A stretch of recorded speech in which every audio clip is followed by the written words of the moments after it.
Inilah rekaman amatir sebelum tawuran antar kelompok remaja pecah di wilayah Kota Bambu Palmerah, Jakarta Barat 8 April lalu. Saling serang menggunakan senjata tajam itu memakan korban jiwa. 1 orang tewas dan 2 lainnya terluka terkena sabetan senjata tajam.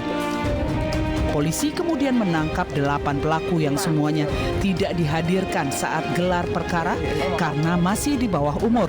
Ironisnya, 7 pelaku masih siswa sekolah dasar. Polisi juga menyita sejumlah senjata tajam yang digunakan saat saling serang.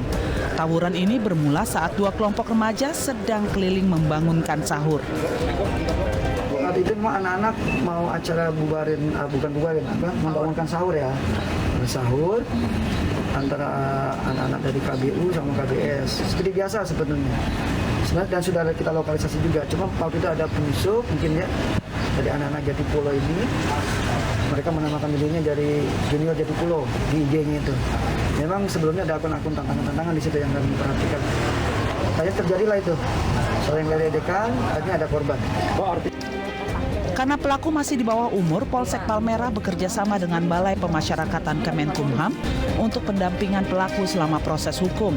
Ke-8 pelaku kini dititipkan di Lembaga Penetapan Anak Sementara Cipayung, Jakarta Timur.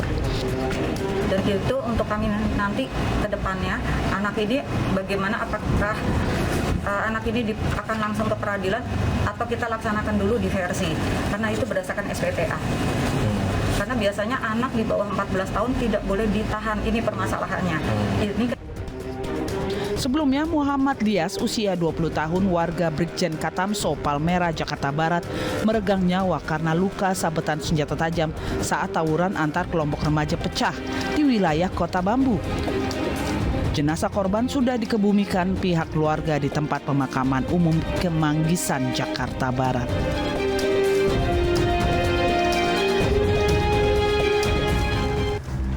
Kita sudah membiasakan diri dan terkadang meremehkan kasus-kasus tawuran yang didominasi kaum pelajar. Tapi, apakah itu tindakan yang benar?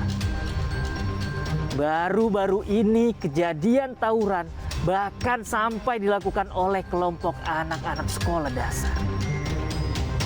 Dari 8 pelaku yang ditangkap, semuanya masih di bawah umur. Dan 7 diantaranya merupakan siswa sekolah dasar.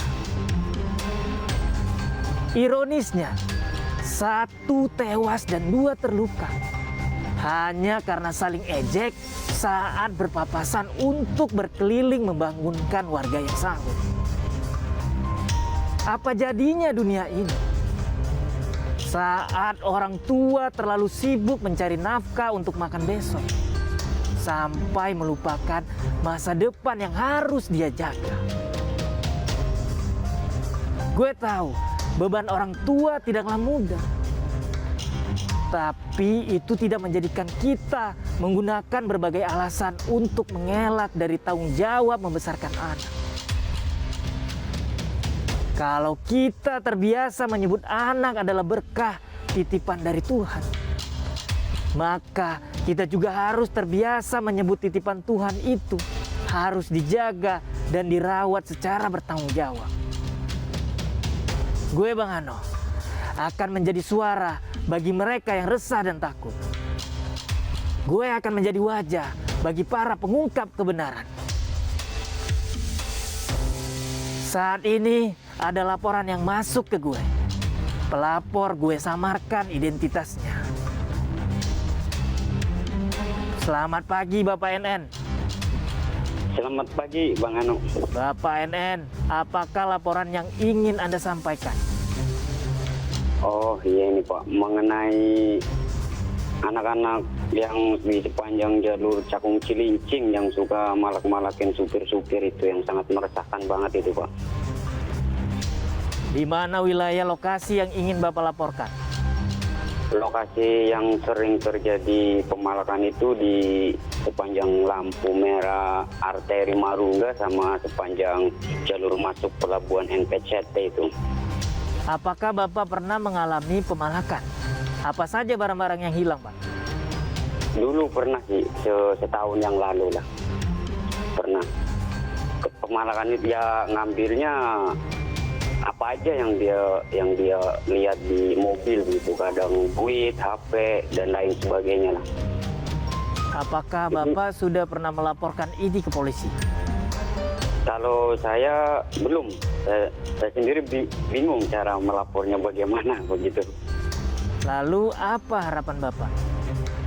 Ya harapan saya sih sebagai pengguna jalanan khususnya di lingkungan pelabuhan ya pengennya ya biar aman lah, bagaimana caranya gitu, patroli serutin mungkin atau bagaimana di titik-titik rawan itu begitu.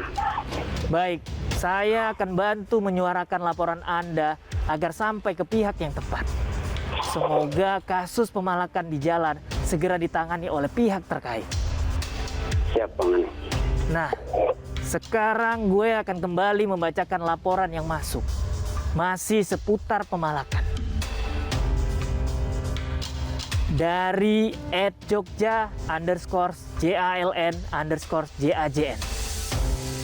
Ini namanya bukan kenakalan remaja, tapi kebrutalan remaja yang lebih tepatnya. Kami sangat memohon kepada Pak Polisi untuk lebih tegas lagi untuk mengurus begal-begal seperti ini. Laporan kedua dari @ura_lauren. Begal sudah sangat meresahkan Pak untuk warga. Kenapa tidak dihukum yang lebih berat dan setimpal bila berhasil ditangkap Pak? Hanya dipenjarakan saja rasanya tidak cukup Pak. Ingat, Anda tidak perlu takut bersuara. Gue Bang Ano bakal jadi suara bagi yang resah dan takut. Gue bakal jadi wajah bagi para pengungkap kebenaran. Gue kembalikan ke Pram dan Rizka.